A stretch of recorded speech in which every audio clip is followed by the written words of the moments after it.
But Kerala was ruled by this Asura king called Mahabali, who was a great king, extremely beloved of his people.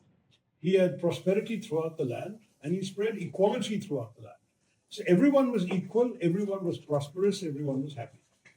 The Devas, remember the whole struggle in the ancient stories are between the Devas and the Asura. The Devas became very jealous. So they got together and said, we have to do something about this. We just can't let this Asura king become so popular. He's more popular than we are. So the Devas asked Vishnu to intercede. A little later, the king is holding court, and this tiny little Brahmin approaches him. It was a dwarf, barely sort of next to nothing in height. And he says, great, bountiful king, I've come for a boon.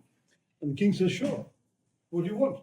He says, sir, I have no land to live or build a house on. I want just a tiny bit of land. He said, no problem, I'll give you land. Everybody in my land has land and can live in their own home. No problem, we'll do that for you. So how much land do you want?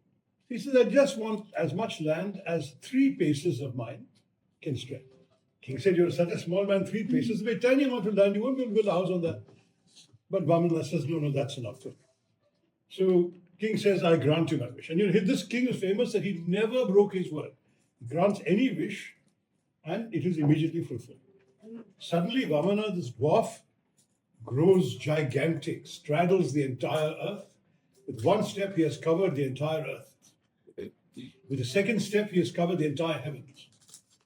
And then he turns to Mahabali, who has realized what's going on, and says to Mahabali, where can I put my third step? And Mahabali bows his head and realizes he's in the presence of Lord Vishnu, and he says, on my head.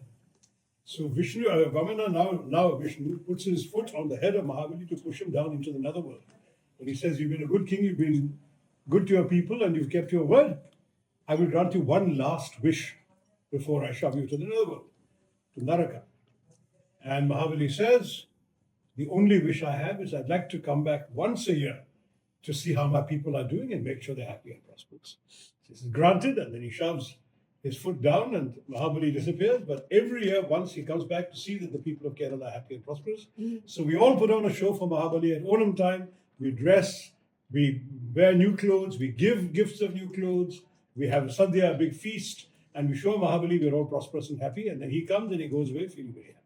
It's an amazing story. And what's interesting is that it's the only part of India where we celebrate Mahabali, and the rest of India has Vamana Puja to celebrate Vishnu. But for us, Mahabali is the true hero of the story, and we welcome him back.